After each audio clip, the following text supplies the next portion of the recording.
అందరికీ నమస్కారం. కరోనా గురించి గతంలో మీకు చాలా విషయాలు చెప్పాము, మీకు అందరికీ తెలుసు. కాకపోతే ఇప్పుడు వచ్చే విపత్తు చాలా ప్రమాదకరమైనది. Corona second wave. ఇది ఎలా ఉంటుందంటే, ఇంతకుముందు గతంలో కాకుండా ఇప్పుడు కొంచెం ఆరోగ్యంగా ఉన్నా సరే ఈ కరోనా లక్షణాలు సెకండ్ వేవ్లో చాలా తీవ్రంగా ఉంటాయి. మీరు చాలా జాగ్రత్తగా ఉండాలి.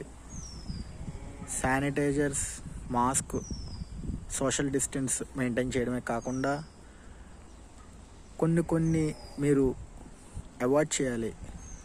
ఏంటంటే 10 మందిలోకి వెళ్ళడం, అక్కడ మాట్లాడడం, ఏదైనా ఫంక్షన్స్ ఉంటే చాలా దూరంగా మీరు వెళ్ళి వాళ్ళని విష్ చేసి లేదంటే కనిపించి వచ్చేయడం లాంటివి చేయాలి. తప్పితే కానీ మనం అలాంటివన్నీ మనం మరిచిపోయి మనం పెళ్ళిళ్ళు ఫంక్షన్స్ కానీ అలాంటి వాటిల్లో మనం ఎక్కువగా మనం మమేకమైతే కనుక వాళ్ళల్లో ఈ సెకండ్ వేవ్ తీవ్రత చాలా అధికంగా ఉంటుంది. మీకు అందరికీ తెలుసు, ఇప్పటికే ఆల్రెడీ ఢిల్లీలో స్టార్ట్ అయింది.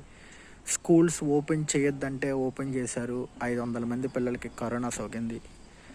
ఇది మనం ఇలా చెప్పుకుంటూ పోతే చాలా ఉంటాయి. ఇది మనంతటా మనమే నియంత్రించుకొని ప్రతి ఒక్కళ్ళు కూడా బాధ్యతగా ఉండి మీ అంతటా మీరే కట్టడి చేసుకొని ఈ కరోనా అనే దాన్ని వ్యాక్సిన్ వచ్చేంత వరకు మీరు చాలా జాగ్రత్తగా ఉండాలి. వ్యాక్సిన్ రావాలంటే అట్లీస్ట్ 2 years పడుతుంది. అది గుర్తుపెట్టుకోండి.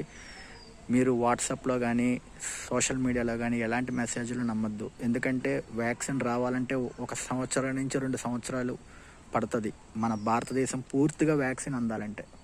సో మీరు ఇవన్నీ ఆలోచించుకొని దృష్టిలో పెట్టుకొని ప్రతి ఒక్కరు కూడా చాలా జాగ్రత్తగా ఉండి ఎవ్వరు కూడా ప్రతి ఒక్కళ్ళు సోషల్ డిస్టెన్స్ మెయింటైన్ చేసి మాస్క్ పెట్టుకొని శానిటైజర్స్తో పాటు కూడా మీ పిల్లల్ని కూడా జాగ్రత్తగా ఉంచండి. మీరు జాగ్రత్తగా ఉండండి. కరోనాని కనీసం మనం కొంత దూరం అన్నా మనం పారదోలడానికి ట్రై చేద్దాం. జై కిచ్చు ఆర్మీ.